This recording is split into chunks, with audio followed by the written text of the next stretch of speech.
Good evening.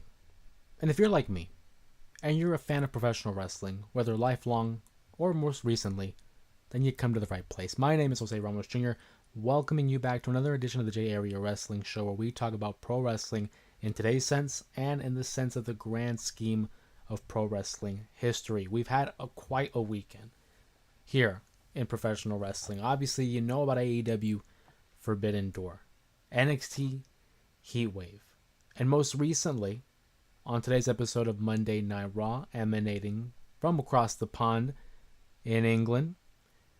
Quite a hectic weekend for yours truly. Traditionally, we go live following those pay-per-view / PLEs, but a little bit hectic. But we're here on a Monday, following Monday Night Raw, to discuss what has transpired over the course of the last couple of days.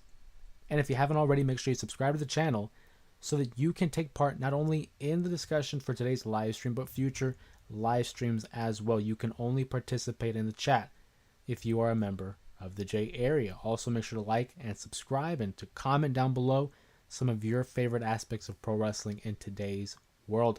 Also, be sure to follow us on Instagram, TikTok, Twitter, X, at JAreaPod_ for more up-to-date news regarding the channel as well as professional wrestling. But with that being said, I see Muhammad already in the chat here. What's going on, Muhammad? Hopefully you're doing well. Thanks for choosing to spend your time here with us on a Monday night for another stream. Muhammad says, hi and happy Monday on a Monday night, and I hope you are doing well. And the same with everyone here. Let's go. Likewise, Muhammad, thank you so much for joining us tonight on a Monday night following Monday Night Raw, an early edition of Monday Night Raw. You know, it took place a little bit earlier in the day, at least for us here on the West Coast. I believe it was like a 12 p.m. Start time, but it's been a hectic day over here on our end at J Area HQ. Where do we start, man? Where to start? A lot has transpired over the course of these last 48 hours. If you will, make sure to drop your comments, your questions in the chat below. We'll try to get to each and every one of them over the course of the next hour here on the J Area Wrestling Show. First and foremost, I think I gotta talk about Monday Night Raw because it just ended. It's still fresh off the mind. It's something that just transpired, so it's a little bit of a hot topic, you know. Monday Night Raw ends LA Knight taking on Braun Breaker one-on-one in the main event, and again, very redundant as it has been for the last couple of months. Interference in the main event, causing a little bit of a ruckus between the Vision and the three challengers for this upcoming Sunday's Fatal 4-Way, though them being LA Knight, CM Punk, and Jey Uso. Shout out to Will the Savage. I see you in the chat. Says hello. How you doing, my friend? Thank you to be here. Thank you for being here on another chat. I gotta say, I'm really looking forward to this Fatal 4-Way. I mean, it's been a minute, I think, since we've had a 4-way like this with a lot of stars being involved, certainly for a main title. I think you have to go back to maybe the Royal Rumble back in 2024, where it was Randy Orton, AJ Styles, LA Knight, and Roman Reigns. There might be one since then, but that's the first one that comes to my memory. LA Knight, one of the hottest stars in the WWE, has been on a meteoric rise these last couple of years, and just recently has been elevated to the main event scene. He's already had his issues with Seth Rollins and the Vision, but now to be smack dab right in the middle of the World Heavyweight Championship title scene, that is a great thing for LA Knight. It's a great thing for us fans because I love seeing parity. I love seeing a lot of different stars given opportunities because it allows for different matchups to be created. If you would have told me a year ago that this Fatal 4-Way would have transpired, 1, I'd be down. 2, I'd be a little bit surprised, but not too shocked. LA Knight is in the mix. Jey Uso, former world champion, won the title at WrestleMania 41, defeating the ring general Gunther. And again, similar to LA Knight, has been on the rise here in 2025. Whether it's on the internet, whether it is in person, people have an opinion on Jey Uso. And in the world of professional wrestling, that is very important. Whether they boo or whether they cheer, so long as they're making noise, you're doing your job. And Jey Uso now has another crack at that world championship. And speaking of another crack at a world championship, CM Punk, man. CM Punk having just won the championship at SummerSlam, but it was not without consequence because he would hold that championship for a little bit over 5 minutes before being cashed in upon by Seth Rollins. And that set the stage for where we're headed for Clash in Paris. Seth Rollins has a history with each individual that is taking part in this matchup. I love a good multi-man matchup. I expect nothing but greatness from these four individuals. Obviously, I think it's pretty guaranteed that we're going to get some interference from one Bronson Reed, from one Braun Breaker, and I'll give my predictions for that matchup and for the entirety of the show this upcoming Thursday stream, where I share my predictions for Clash in Paris. Again, make sure you tune in Thursday evening where I provide my predictions and analysis, as well as listen to some of yours in the chat as well. So listen to your guys' predictions. That'll be on Thursday, but here we are on a Monday. Going back to the chat here, Muhammad says, same here. I'm looking forward to the four-way match too. It should be a good one. But maybe that's just the optimistic person in me, talking, but looking forward to it nonetheless. Will says, I miss the old days of the WWE, like 2019, when Brock Lesnar beat Kofi in 9 seconds. That's when I started watching the WWE. So pretty fresh. That's pretty fresh. That's, 6 years. As a fan, and it's crazy to think, I remember that very vividly, seeing Brock Lesnar beat Kofi Kingston. I think it might have been even less than 9 seconds, Will.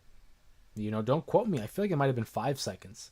But of course, for those who remember, it was the premiere episode of SmackDown on Fox. A very memorable episode. I remember that as well. 6 years, though. Right on.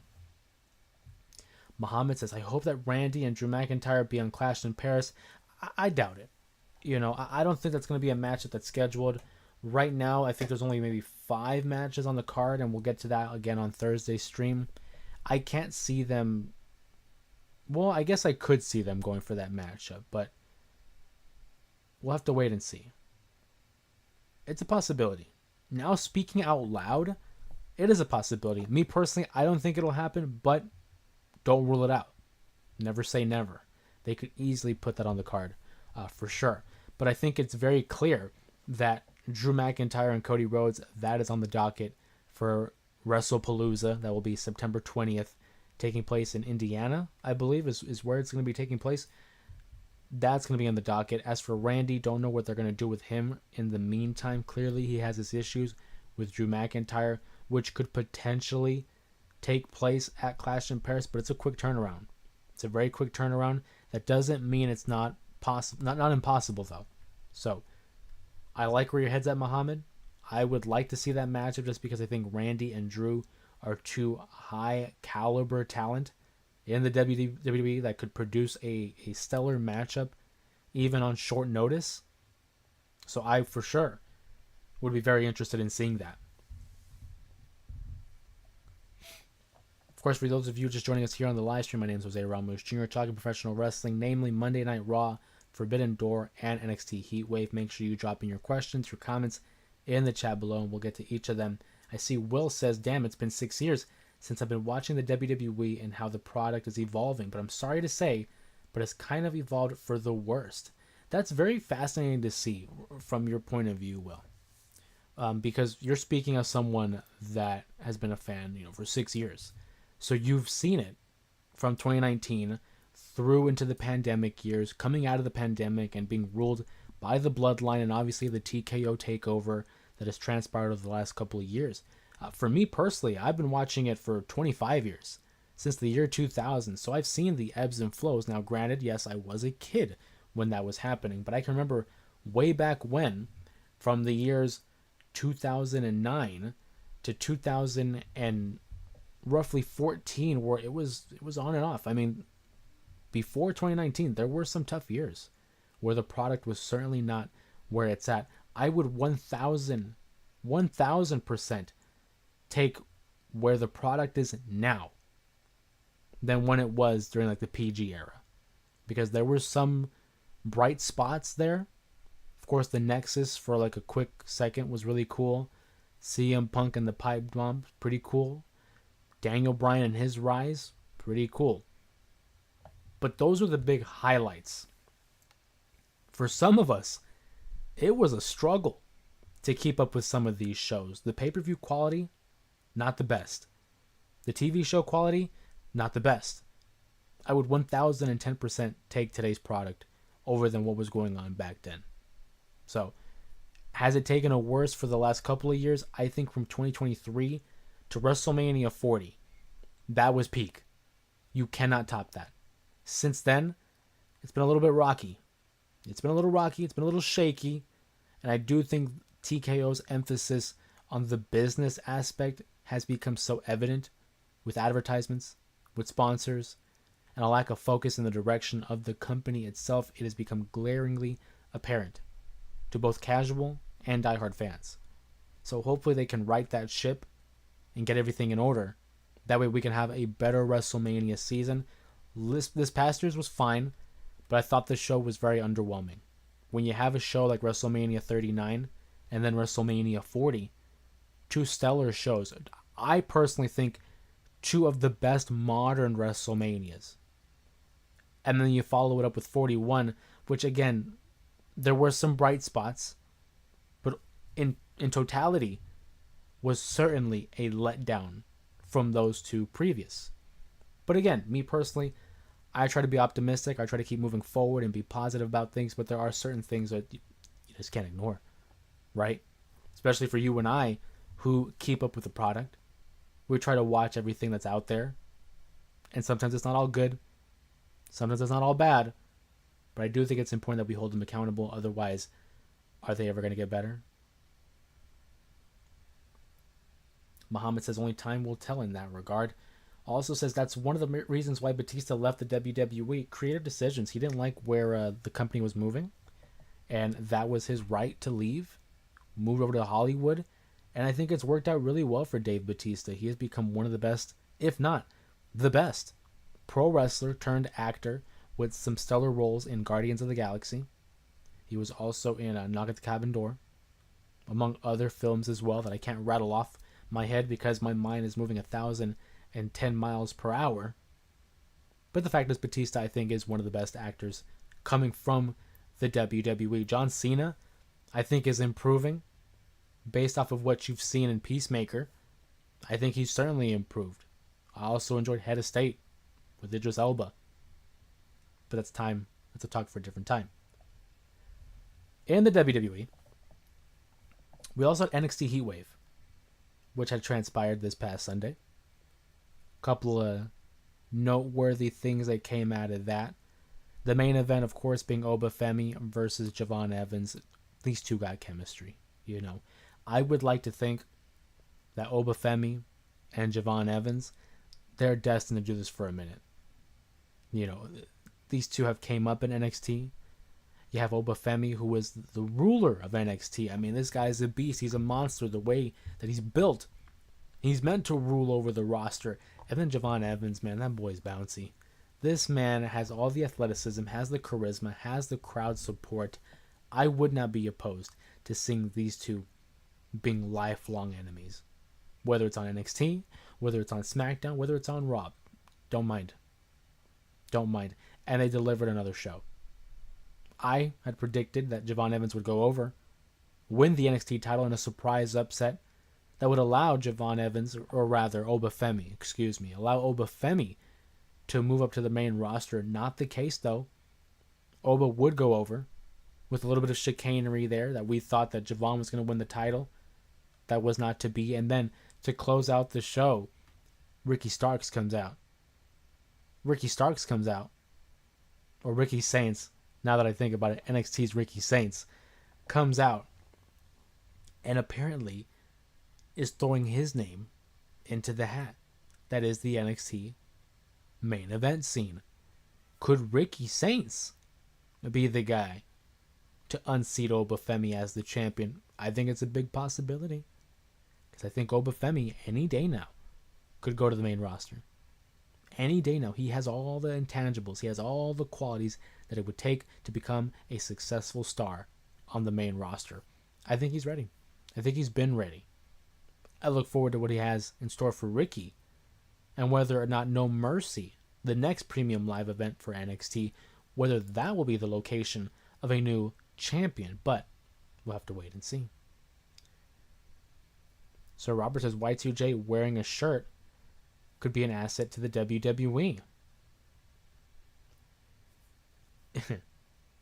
Chris Jericho, there's been a lot of discussion about Jericho these last couple of days, that there's a possibility he could be returning to the WWE. Now, of course, the greatest saying of all time is never say never. If it were to happen, I feel like the Royal Rumble would make the most sense for Jericho. It'd be the easiest way to plug him in. Yes, it would be a surprise, but then again, we all are kind of expecting it at the moment. But Jericho in the WWE would be interesting. His time in AEW, I think, will go down as one of the more beneficial signings in all Elite Wrestling's history. He was one of the first major signings to that company, especially because he had the cachet, he had the value of a WWE star. So the casual fan who was following pro wrestling could recognize Y2J and said, hey, I know him. And there's a new company. Why don't I check this out? So for sure, I do think that Jericho leaving to go to AEW initially, big news. But him to come back to the WWE, also big news as well. Say what you want about the WWE, but at the end of the day, it is the main show. It's where everybody wants to go because everyone from Stone Cold Steve Austin to Sting to Bret the Hitman Hart to Bruno Sammartino to Hulk Hogan, everyone has gone through the WWE. And yes, Jericho already had a long, lengthy career in the WWE, but if I'm him, wouldn't you want to retire there? Go to the Hall of Fame, perhaps? AEW will be fine without him. They're in a spot right now where they have a level of depth in that company right now that they'll be fine. They'll be just fine. Will says, my dad has been watching the WWE when it was the WWF in the mid-'80s, and my dad says there are too many belts in the business. I get that.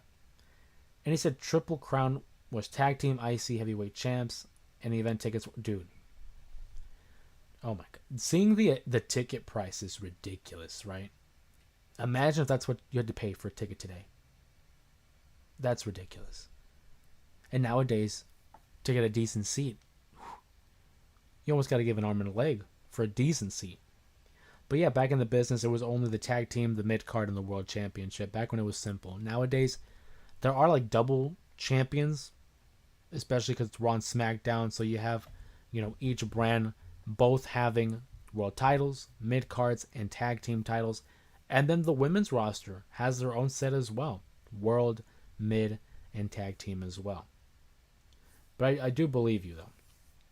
I do agree that there is kind of an excessive amount of championships, both in AEW and in the WWE. But so long as they have a clear path and a clear direction of where they're going with these championships, I don't think it's that bad. So long as you have a clear identity with them, it's fine. Byron, what's going on? Welcome to the chat. Says, whoever wins the women's championship on Raw must have a competitive championship reign. I agree. Because right now, that title, let's look at the past few championships. Naomi obviously was the most recent champion, having cashed in Money in the Bank, had a good matchup at SummerSlam, that triple threat match. And then moving forward from there, we didn't really have much with her. I think she only held the title for maybe a little over a month before announcing her pregnancy. Prior to that, Io Sky, who rarely was featured on Raw, was really featured on, the backstage segments, was seen as second fiddle to a lot of what was going on between Rhea Ripley and Naomi. And I didn't think Io Sky's latest run as champion was as successful as it should have been. I don't think she was highlighted as much. As a matter of fact, I think she only defended the championship maybe once or twice since WrestleMania. And then before Io, it was Rhea, who was barely a champion for maybe a couple months because she had defeated Liv Morgan on the first episode of Monday Night Raw on Netflix. And again, kind of a blink and you miss it for Rhea Ripley in that regard. Prior to that, Liv Morgan, who I think had the latest championship reign that was a good length. Between her and Rhea Ripley, solid.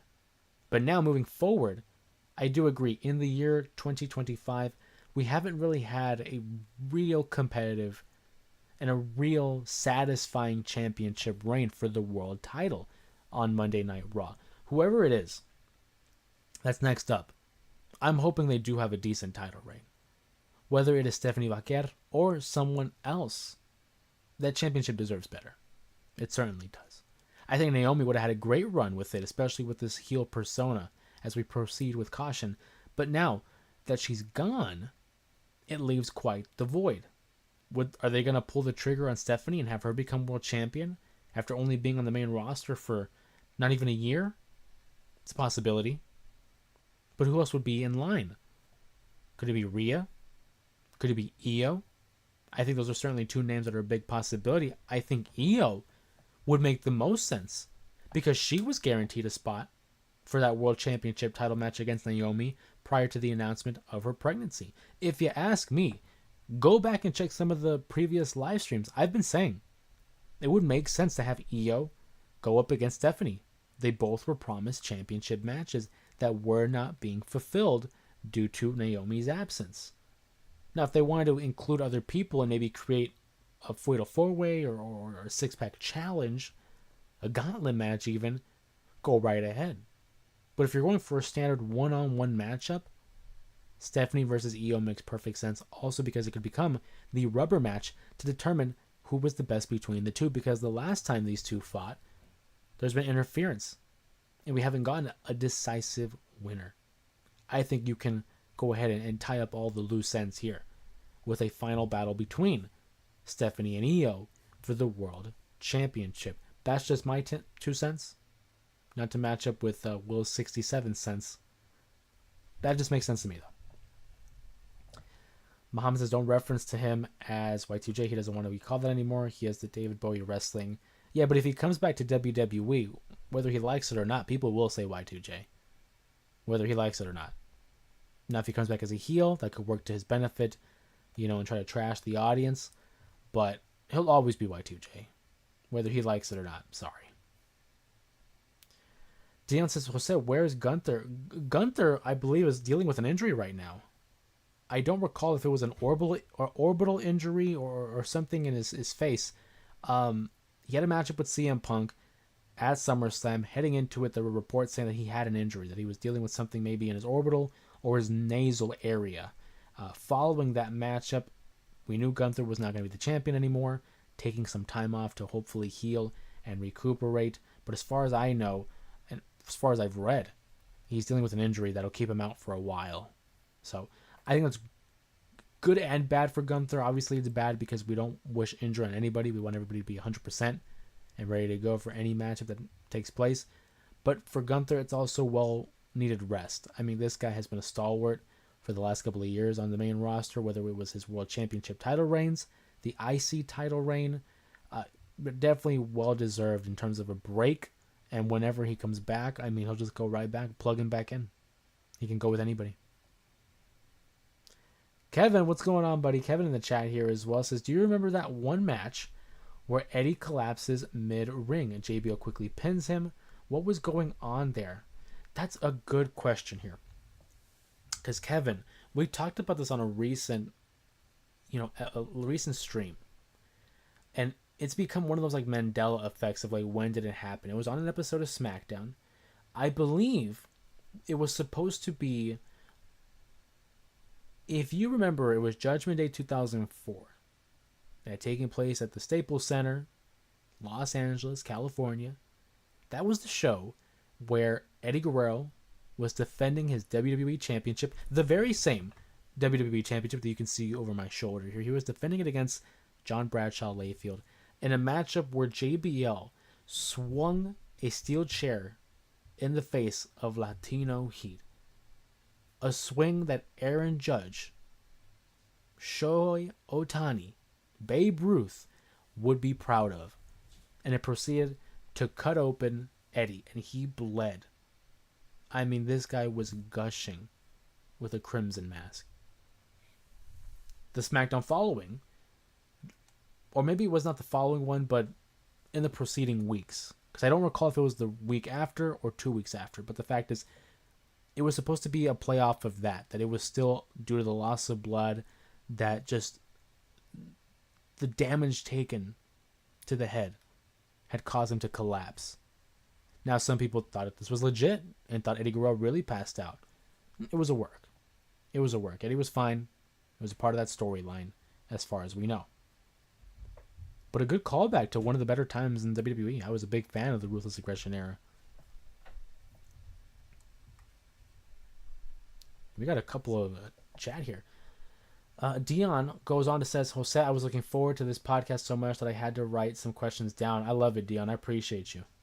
I love it when people have questions here, and it really expands the conversation, because I could talk about daily events all day, you know. But to have you guys come in, have your questions, have your comments, it helps really dictate the conversation and where we go. So I love it. I appreciate you, buddy. This is literally, like, I literally sat down and jotted likes versus dislikes on my notes. I love it, man. Keep it coming. AJ in the chat says, why was JBL's reign so important? Great question here. First off, I want to give a huge shout out to Gianna Forever. Thank you so much for the super chat. All love, all support, and I can't thank you enough for your guys' support in this venture of mine here on YouTube. You guys are the best, and I continue to highlight those who continue to be as supportive for the channel. So Gianna Forever, you're the real MVP. I appreciate you very much. But a good question here by AJ. Why was JBL's reign so important? Let's wind the clock back here. And I love the question. Thank you so much. This was during a time where there was no Austin. There was no Rock. Brock Lesnar had just left. Bill Goldberg had just left. So the WWE was in need of some new stars. They pulled the trigger on JBL, who had been a long-time tag team wrestler alongside Ron Simmons, a.k.a. Farouk, as one half of the APA. It was something fresh. It was something new, giving an opportunity to those that have been there for a while. JBL held the championship for 280 days, defeating the likes of Eddie Guerrero, defeating the likes of The Undertaker, Booker T, Kurt Angle, just to name a few. That's a pretty solid list. I mentioned the big shows in there as well. People criticize it because it wasn't a great reign, that his matches weren't up to par. But I'll tell you one thing. As a growing kid in the world of professional wrestling, and we become so aware that yes, it is a form of entertainment, that yes, it is scripted. You can become so enamored with a superstar and say, you know what, this guy's pretty cool. And it's like that with some of the heels. Guys like Edge, Triple H were heels, and I was like, hey, these guys are pretty cool. But the one guy I didn't think was cool was JBL. He was the one heel that made me hate him, because he was that damn good at his job. And so for 280 days, as he reigned as the WWE champion, top heel, it made the fans more upset.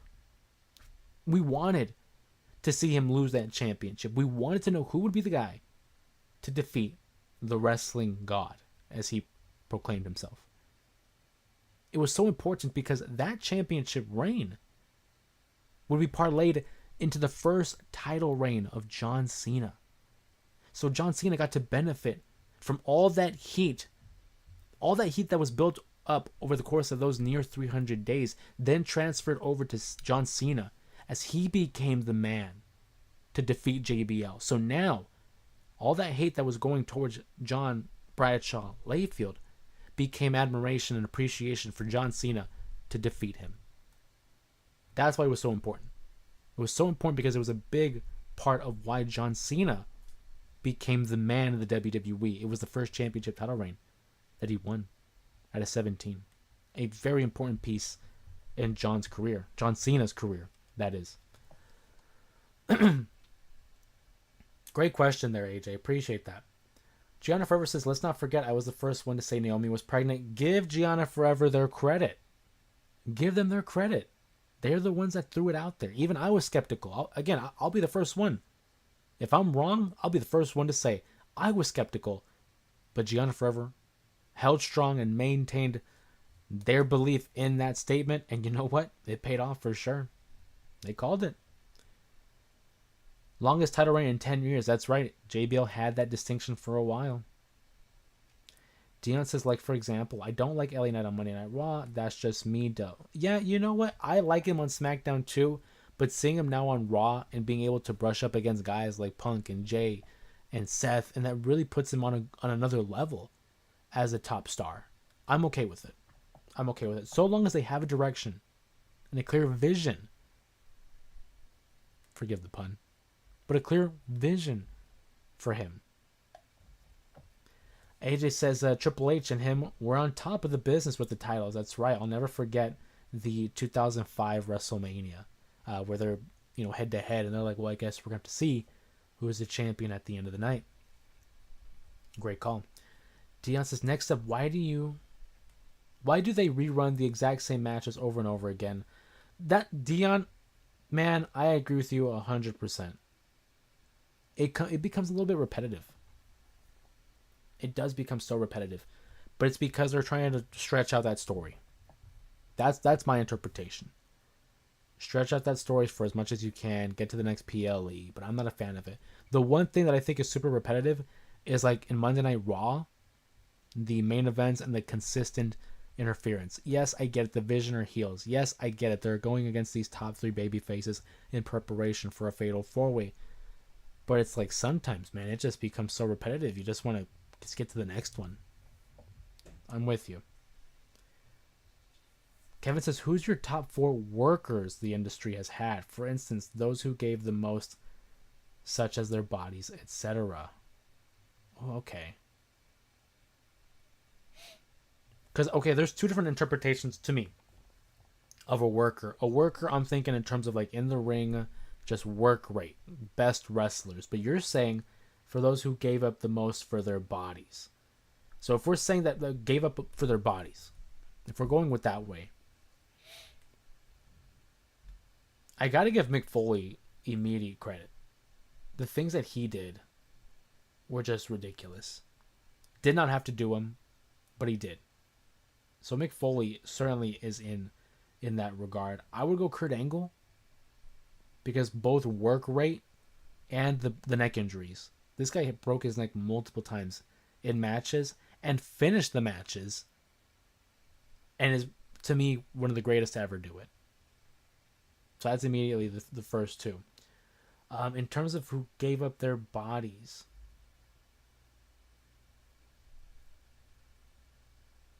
that's such a good question, though. Because, I mean, to me, Kurt and Mick are automatically locked.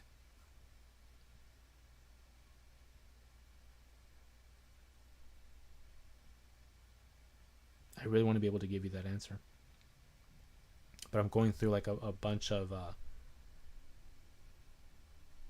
lists of names in my head right now. Because to me, workers, I would consider guys like Eddie Guerrero, guys like Chris Benoit, guys like Bret Hart in that regard. But they never really had to give up their bodies in the sense of like a Mick Foley. Terry Funk, I think, could definitely be up there as well. For sure.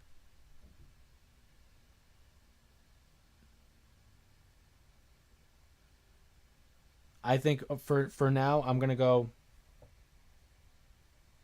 Mankind, Mick Foley, Kurt Angle.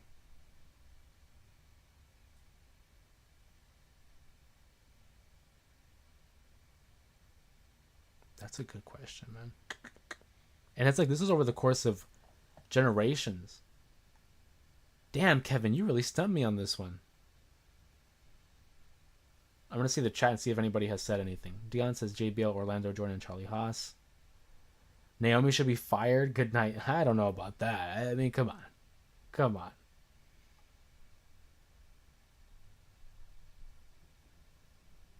Stone Cold getting booed on Raw right before King of the Ring is surreal. You can even argue Stone Cold in that question for Kevin. Being able to wrestle with that broken neck, basically being paralyzed. Even though I wasn't born during the Ruthless Aggression era, but I have a 8-man roster for the Ruthless Aggression and action figures just so I can do matches that could have been happen. It was a great time, I really think. The Basham Brothers, I remember the Basham Brothers. Doug and Danny. LA Knight versus Jericho, Mania 42, possibility. If Jericho does pull up, possibility. Gunther and JBL, same body type. I don't know about that, AJ. Especially since Gunther slimmed down. Kevin says the Triple H Helmsley McMahon era was so freaking good. Hunter looked like he was sculpted by the Greek gods. Hunter back then was ridiculous, man. I mean, from 2000 to like 2003, I mean, sculpted by the Greek gods is not a bad comparison. Was SummerSlam 2025 the first time Gunther bled? I think it might have been on the main roster at the very least. At the very least, I think it might have been. At least in that regard. Maybe he had some like a nosebleed or on his lip, but the way he bled at SummerSlam, I think that was the first time on the main roster. When was Ivy Nile? Oh, where was Ivy Nile and Maxine Dupree tonight? They weren't present, and whatever happened to Carlito? Well, Carlito got released. Carlito's gone. Ivy Nile and Maxine Dupree, they're relegated to main event at this point. They're not going to be presented on the main show that much. Taker and maybe Spike Dudley. I thought about Taker because this is a guy who was always there, whether he was hurt, whether he was sick, he was always there. Spike Dudley, I literally just finished listening to the Chris Van Vliet interview with Spike Dudley, a really fascinating listen. AJ says, 4 best workers, Spike, Mankind, Kurt, and Shane. Shane's a good call. I wouldn't necessarily put him as a great worker, but I think in terms of someone who gave up his body and was very like adamant of giving a show to the audience, he's definitely a Mount Rushmore guy. Undertaker's a top worker. I'd probably put Taker in there. And I will appreciate you for stopping by on the stream. Hopefully we'll see you again on Thursday. Kevin, I'm caught up now to the chat. Kevin says, facts, Stone Cold had to retire early because of how much pain his body was in. I saw his documentary called Rivals, and his last match versus The Rock was because his nervous system was too damaged. His body, to think about that too. Austin's real run at the top in the WWE lasted less than 6 years. Because it was from 96 to 97 to 98 to 99. He misses the majority of 2000. So then 01, 2, and then to get to 3. Basically 6 years. Like, to think what he accomplished in such a short time, Austin's one of the greatest of all time. One of the greatest of all time. And his body took a toll. But that is a sacrifice that you have to take to be at the top of the business. Should it be that way? No. But it just happened to work out that way for Austin. AJ, I hope everything is okay with your family. My family's doing better as well. I'm glad your family's doing well. That's good, AJ. I'm glad to hear it. It's like I said before, not only, I would never consider you guys to be fans. I consider you guys friends at this point. So I appreciate you taking the time to spend it with us here on the stream. I'm glad your family's doing well. My family's doing okay. These last couple of days, I haven't talked about it on stream. We've had some car trouble in the family.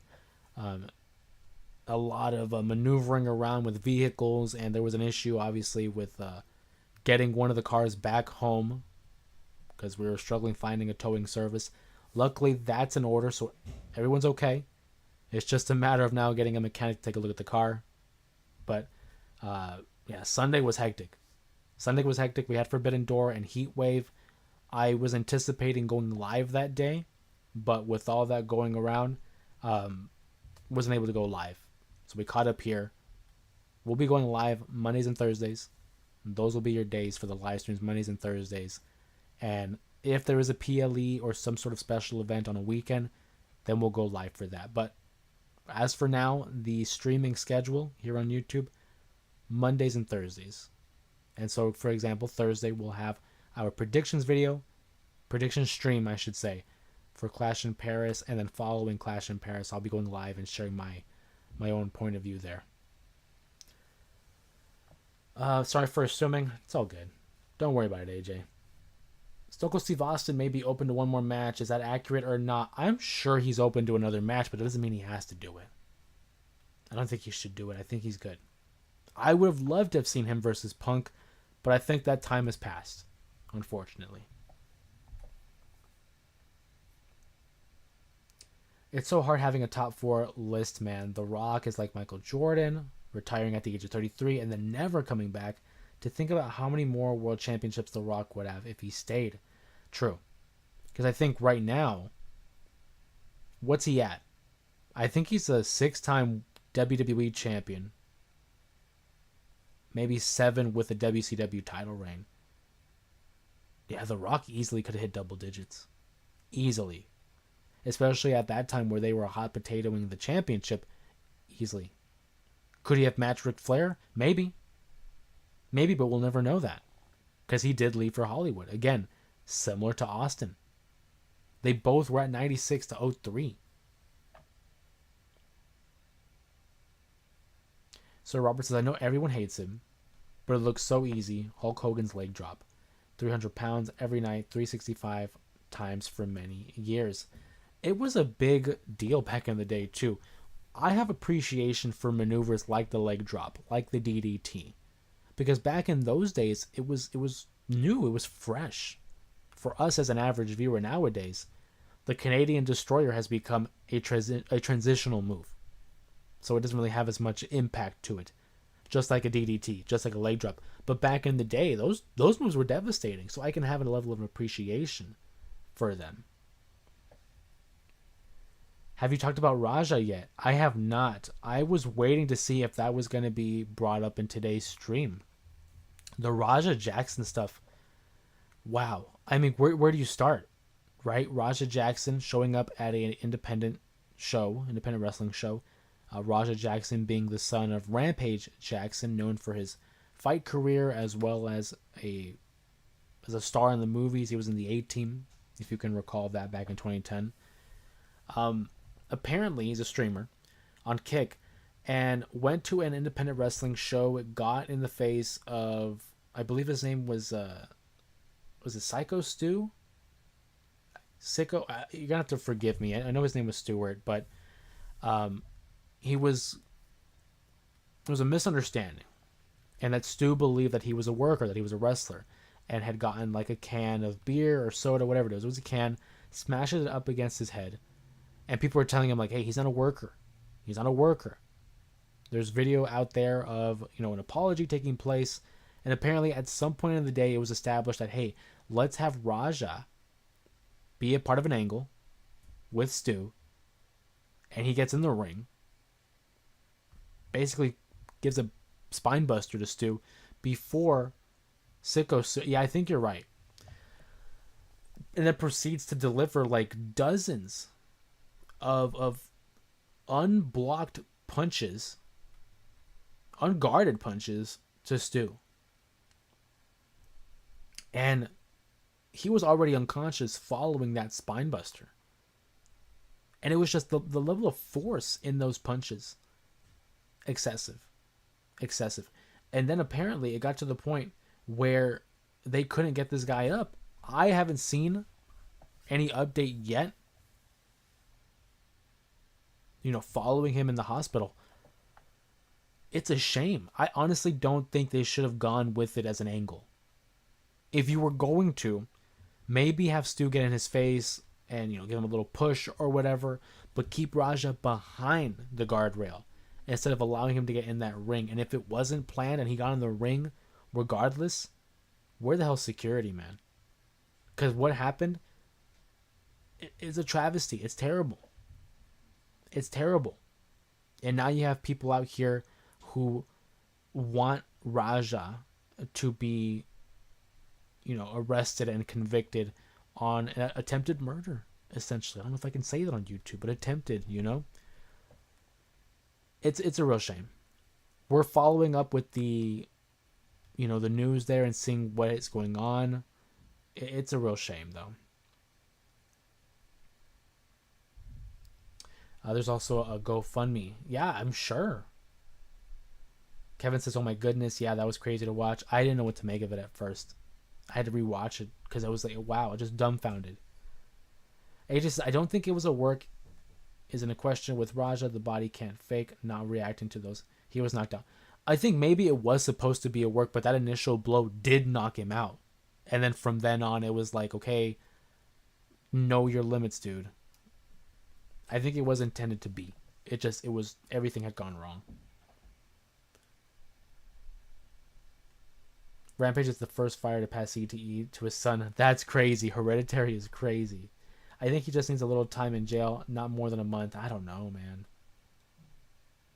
The ref just stood there. Kevin, realistically, You think the ref was gonna just jump in there as he's molly-whopping poor Stu? I mean, they had the whole roster come out and try to stop him.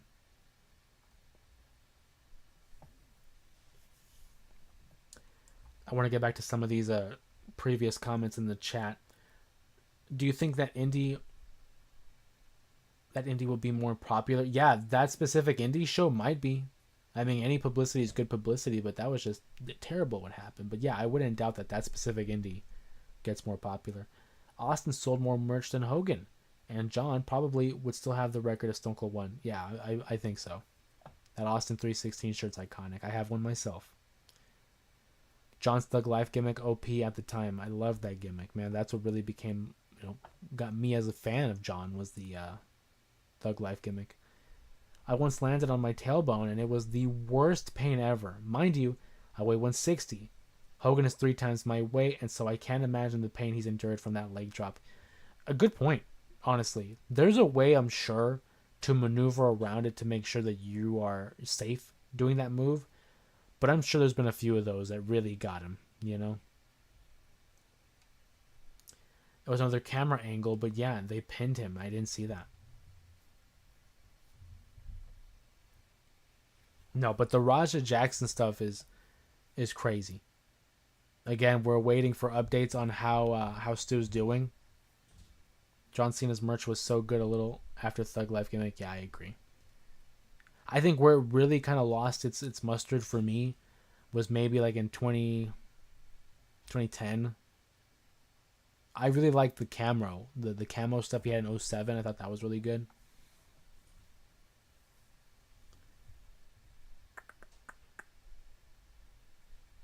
Kevin says, did you see how WWE lied to Kross about his sales? He needed to hire a private investigator to get the real numbers. I actually haven't heard about this. They lied straight up about his sales. That's terrible, first of all, because Karrion Kross, for someone that was not being presented as a top star, was making top star money because the merch sales did not lie. The fans wanted to support him. The fans were there for him, and they proceeded to do nothing with him. And I think that's a damn shame.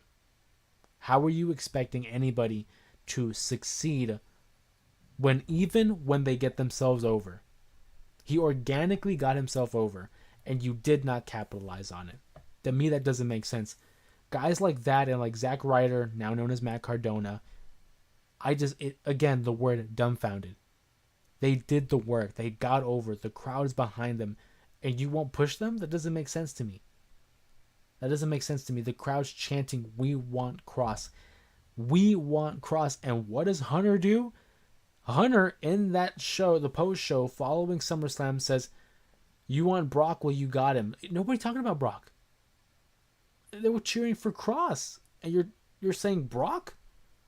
Either he could not hear that crowd for any reason, or he is sabotaging Kross. I hope it's the fact that he couldn't hear, because I thought that was ridiculous. And now Kross is in GCW. Having made that appearance, he's now aligning himself and Scarlett with Shotzi. I like it, because we know they're friends in real life, so it's organic, it's genuine. I gotta find a way to watch GCW, because I'm keeping up with Jesus. I'm keeping up with WWE, TNA, AEW, AAA. I'm trying to keep up with GCW. And on top of that, anything sports related, because you know your boy loves the NFL and the NBA. There's a lot of stuff to keep up with. AJ says my favorite shirt is one of him winning the WWE Championship. And he's had a lot of great shirts. My favorite shirt of his, I gotta go Dr. Thugonomics. Who remembers the shirt that says Ruck Fools? John Cena, 2004. If you remember Ruck Fools, you're probably old as me. Shout out to San Fran in the chat there. I see you, buddy. AJ says the black tee with red signatures and black and white photos of him. His big show, SummerSlam the championship crown. And him doing a 5-knuckle shuffle. I gotta see what shirt that is. He's got a lot of shirts, dude. Kevin says, sheesh, bro, I salute you. I just stick to my Monday Night Raw and SmackDown. I'm going to tell you right now, Kevin, it's tough. It's tough, but it is a burden I'm willing to bear for you guys. The only I will say the only shows I watch live, or at least I try to watch live, because today's circumstances kind of prevented that. Monday Night Raw and SmackDown. Those are the two where I'm like, I'm gonna go out of my way and sit down when it starts and watch it. NXT I might catch like on an hour delay, and then Dynamite Collision I might watch like the day after, and I have those saved on my DVR. And then as for TNA, it comes out on Thursdays. I usually watch it Saturday morning because that's one of my days off. But it's a lot, dude. It's a lot. And on top of that, having a full-time job, man. But I wouldn't have it. I wouldn't have it any other way. Kevin with another question here says, "Hey, I have a question. Shoot. When you attend the live shows, have you came in contact with an extra? Apparently, the WWE production has extras in the crowd. I have not. And apparently, yes, they do have extras or they have plants in the crowd. I have not. And if I ever did, would I know? I mean, I don't know. But I have not. It'd be crazy, though. I feel like the extras and the plants are probably in the lower levels, though. Because whenever we attend a show, we are basically like in the mid levels. You know, not the high levels and not the low levels, but that mid section. Kevin says, what's the purpose of an extra? I mean, it depends on what angle they're running, right? Sometimes, I'll use one of the best examples here. If there was a heel to get in the face of an audience member, and he becomes physical with that fan, pushes the fan, throws the fan over the barricade, just physical with the fan, then we know it's an extra.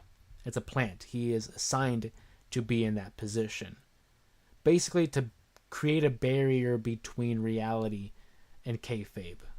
It's typically for times of being physical, although I would not doubt it if there were other reasons to have an extra, like maybe hold up a sign, promote a certain star, stuff like that. AJ says, what is your favorite 2012 WrestleMania? Like my favorite WrestleMania match from 2012?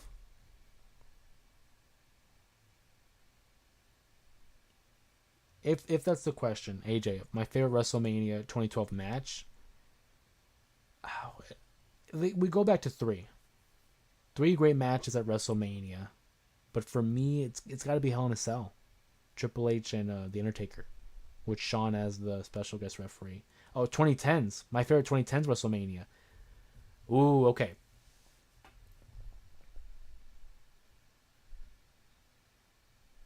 It's a tie. And like one of them,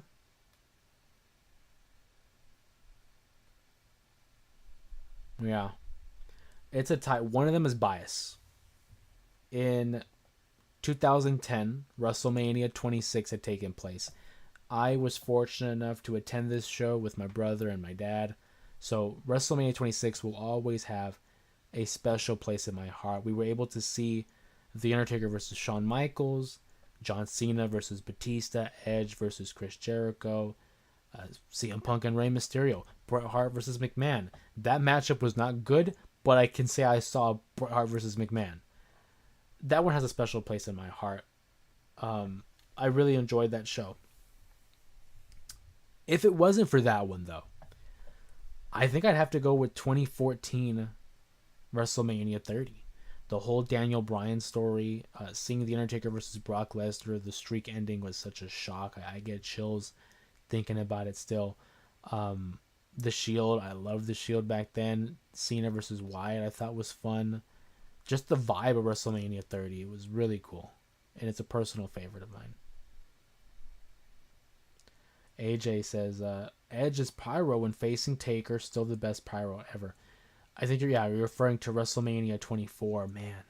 And then just the setup of the buildings for WrestleMania 24, like it was like a hotel resort type of an entrance.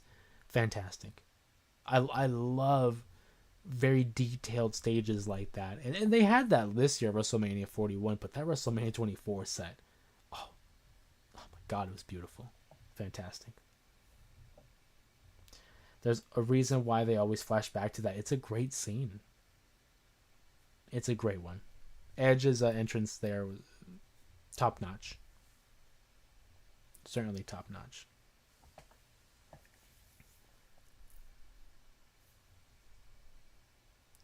Best Pyromania WrestleMania 24. Yeah, it's a good one. It's tough to pick one that would go higher than that. And it also helps because it was an open stadium. You know, it was back then the Orlando Citrus Bowl. I believe it moved over to Sun Life. I think might have been the new name for it. I don't recall, but best CM Punk entrance. The best CM Punk entrance, maybe WrestleMania 41.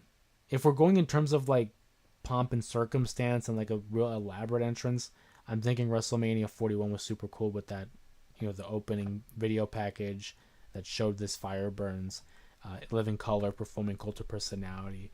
I really liked his WrestleMania 29 entrance. Obviously, Money in the Bank 2011 is fantastic. But in terms of like a big entrance and a big ordeal, WrestleMania 41, I think I'm going to have to go with that. San Francisco MVP. MVP has a great entrance too. Where do you think WCW went wrong? Was it the booking? Was it the contracts? All of the above, Kevin. You know what? That's such a good point. I need to do something in relation to WCW and the fall of WCW. You're going to see me writing my notes now because I think it'd be a great topic. But I could go really into depth of the fall of WCW. But in a nutshell, it was a conglomeration of multiple wrongdoings. I think one of the biggest issues was creative. I think when you have so many cooks in the kitchen, and for example, Vince Russo was the head of creative, and then Eric Bischoff took over that spot again. Then guys like Kevin Nash and Hulk Hogan had creative control. So you have so many cooks in the kitchen that it becomes such a mess. You no longer have an understanding of what the dish is because everybody wants to take a little bit of part of it. No sense of direction, no one to really discipline. Say what you want about Vince. In the WWE, you knew it was Vince's show. He was the end-all, be-all. In WCW, you didn't have a guy like Vince McMahon there to direct traffic. I think the guaranteed contracts were an issue as well because now you're allowing stars to take their foot off the gas. They no longer feel like they have to earn. And I shouldn't be critical of that. Obviously, I'm not them. I don't know them personally. But you can see in some of their work, they were there to collect a paycheck. Which, go off, right? If a company's going to pay me that much money and I don't have to do much, who knows? Maybe I would do the same thing. Who knows? But the fact is, I can't blame the wrestlers for doing that. You got to blame management for giving guaranteed contracts. So I think it was a combination of the guaranteed contracts, the lack of focus in creative, the lack of discipline in the locker room, and the arrogance that they thought that they were going to be the WWE because they had the NWO when that fizzled out and it became NWO 2000, NWO Wolfpack. It was just a mess after a while. No direction. But I appreciate the question, Kevin. And I should go in depth with another video about WCW. Muhammad says Batista, and why is it hard for Batista to become a babyface? I know he used to get great babyface. I just think it was the one time. It was wrong place, wrong time for Dave in 2014 during the rise of Daniel Bryan. If they would have booked him in a different storyline, he would have been fine. But because they had him win the Rumble, when everybody was going for Bryan, it immediately turned him heel. Look at a guy like Rey. Rey Mysterio is one of the greatest baby faces of all time. They booed him because they wanted Daniel Bryan in that matchup. So I don't think it was a matter of him just, being hard to be a babyface. I think he was just in the wrong place at the wrong time.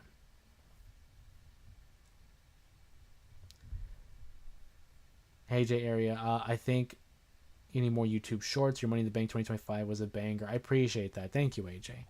And that's the balance that I'm looking for, is trying to be able to create more shorts and TikToks. And I recently opened up an Instagram, which I'm kind of in line with John Cena. I think I'm going to take inspiration with John Cena when it comes to the Instagram and just post wrestling pictures that would be up to your interpretation, as well as updates around the channel as well. So it's still finding that balance in between socials. But I do agree with you. The shorts I could bring back. The bingo, I would like to bring back bingo, but it's like I already did it. I beat it. I won. But if that's something you guys are interested in, I'll bring back the bingo. Kevin says I clicked on one AEW match, and why did everyone have a belt? Mercedes Moné had 4 belts.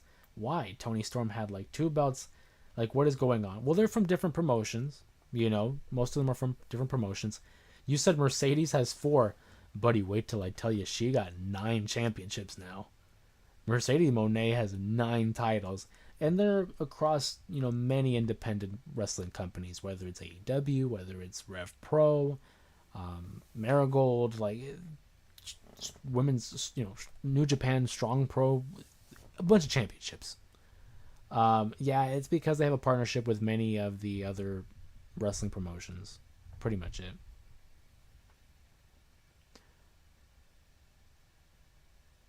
I'm watching WCW for the first time. What should I pin as top matches? Hulk cage match. Okay, so if you haven't seen it yet, AJ, my favorite WCW match of all time has to be Rey Mysterio versus Eddie Guerrero, Halloween Havoc, 97. Literally anything cruiserweight related. Great American Bash, Dean Malenko versus Rey Mysterio. That was 1996, Rey's debut. Also a banger with Psychosis at Bash at the Beach, 96 with Rey Mysterio. Anything cruiserweight related. And if you want something with Hogan, him versus Sting at Starrcade 97. That's a tough finish. If you watch the matchup and watch the finish, you'll know why. Also in July of 98, WCW Nitro, Goldberg versus Hogan. Another stellar matchup there as well. It really depends on what you're looking forward to and what you're interested in, but there's plenty. Anything cruiserweight related, I say go for it. Classic WCW, you can go Ric Flair versus Steamboat. They had some classic matches, Clash of the Champions, Chi-Town Rumble, Sting versus Flair, Sting versus Vader, Vader versus Cactus Jack, Halloween Havoc 93. Halloween Havoc 93 is a good one. Muhammad says there's a time and place for everything. Amen, brother. AJ said, I think the Instagram mindset is 10 out of 10, but what? You beat it? I did beat it, AJ. But I'll beat it again. Ain't no problem. Dion says, RVD might be my top favorite. He's great. RVD for sure is a top 5 wrestler in anybody's list. They were buddies in Rey Mysterio versus Chavo Guerrero Jr. That's right. Anything cruiserweight, you can't go wrong. Wait, Great American Bash came from WCW, and I haven't seen Halloween Eddie versus Ray. I got to. Buddy, you got to. So yes, Great American Bash. There's a lot of NXT. Halloween Havoc, Great American Bash, Bash at the Beach, Starrcade. They have a lot of good pay-per-views out there in WCW. But the Eddie versus Ray stuff, again, Halloween Havoc 97, that is a top 3 matchup for me all time. It's one of my favorite matches ever. It's probably between Eddie versus Ray at Halloween Havoc 97, Shawn Michaels versus Kurt Angle, WrestleMania 21, and then I kind of clump these two together. Shawn versus Taker, WrestleMania 25 and 26. I kind of put those two together just because I feel like it's a real good double feature to watch. So, AJ says, what is the match I'm thinking about with Hulk Hogan in WCW with the blue cage? I'm not sure. I'm drawing a blank there.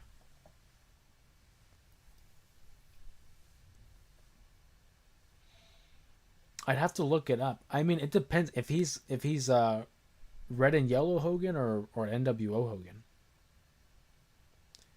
Why people think Brock did not deserve to beat Taker? I appreciate the question. I think, and I'm one of those, where maybe the word did not deserve, I don't know if that's the word I would use. I don't think he needed it. Brock Lesnar was an established star. We knew who Brock was. He's going to go in the Hall of Fame. He's one of the best to do it in the WWE. I think the streak would have really benefited someone who was on the rise, and you could put them over as like the next star. Like, hey, he beat The Undertaker. I think for me, a guy like Roman and Bray Wyatt probably would have benefited from it much more than Brock. I think Brock winning was fine. It was fine because it put him on the map as like the next big heel, and what followed was a good run for Brock. I just don't think he needed it. The word deserved isn't the word I would use. I think he would have been fine. He didn't need it. He didn't need it. I think a guy like Bray Wyatt at 31 could have used it. I even think a guy like Roman at 33 could have used it. Hunter versus Foley is fire rivalry. I also like Hunter. Yeah. Hunter versus Foley at Royal Rumble 2000 and No Way Out 2000. Stellar. Stellar back-to-back feature as well. I was just thinking about the Triple H versus Stone Cold Street fight at Survivor Series as well. I don't know. I think Brock even going against him is OP, and Undertaker got a concussion. Roman was hated for beating Taker later, though. Yes, he was hated. That's why I think had they turned Roman heel and gone with it, done deal. Perfect. You put him over The Undertaker. He's a made heel. Beat the star, the next star in the company. It would have made sense. But because they were so adamant of having him as a babyface, it kind of foiled the plan there.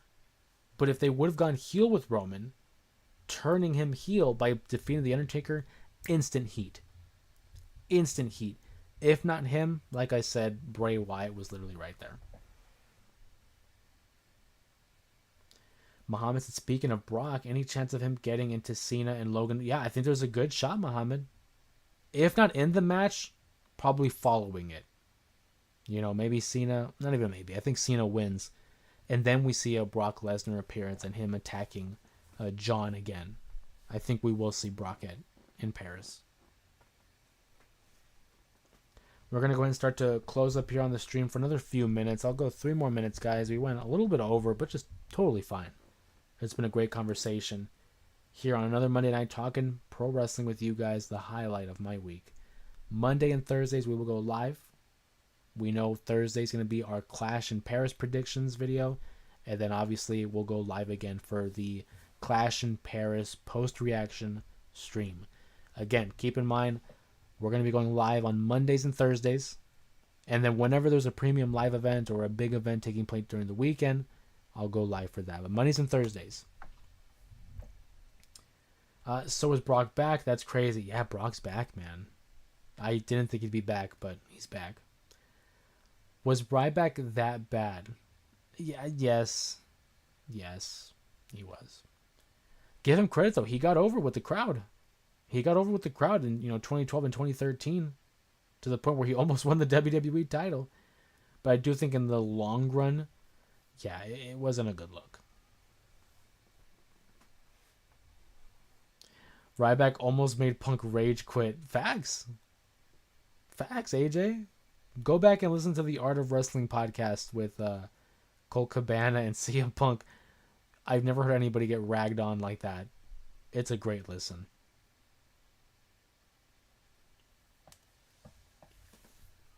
But yeah, I'm hoping you guys enjoyed today's live stream. The discussion that we had was phenomenal. I mean, we went all over the place from Monday Night Raw to Heatwave, a little bit of Forbidden Door, and a little bit of a WCW. We talked about Karrion Kross and GCW. We talked about Raja Jackson. A lot of ground covered. And these last couple of streams, I think have been doing okay. I think we could still do better, at least on my part. I'm still getting better at this. I'm still improving as a channel. If you guys haven't already, like the video, comment down below some of your thoughts on the latest events in pro wrestling, as well as subscribe to the channel. You guys already know the deal. You cannot participate in the streams if you don't subscribe, right? That's why it's an exclusive club here, the J area, as well as consider becoming a main event member where you get exclusive access to other videos. We will have monthly exclusive videos. For example, as a quick shout out, we do have an exclusive video coming out next week. There's a poll as to what matchup I will be covering in the exclusives. And I gotta admit, the one that's in the leaderboard right now, a lot of total nonstop action involved. So if you guys want to say in what'll be the exclusive video for the month of September, go to the poll, vote for what match you want to talk about, and we'll go from there. Also, be sure to subscribe to the channel to take part in these discussions, as well as to stay up to date with everything pro wrestling. If you haven't followed us on TikTok, Twitter, or Instagram, they're all the same. It's at JAreaPod_. You can find us at JArea Wrestling, or like I said, at JAreaPod_. Appreciate you guys. I see it's a little bit more in the chat here. Kevin says, name a sleeper wrestler, someone who you haven't thought about in years. Mine is Elijah Burke. One that I haven't thought about in years. Let's see. Jimmy Wang Yang, a.k.a. Akio. I haven't thought about him in a long time. Appreciate you, Kevin. I appreciate you all. Thank you for joining me on tonight's stream. I will see you guys Thursday. We'll be going live Thursday. Make sure you turn on your notifications so that you're aware when we go live. Thursday will be the Clash in Paris prediction stream. Hope to see you all there. Hope you enjoy the rest of your evening and hope you enjoy the rest of your week. All love, all appreciation. Everyone take care. Have a safe night. And we'll see you this upcoming Thursday for another episode of the J Area Wrestling Show. All love, guys.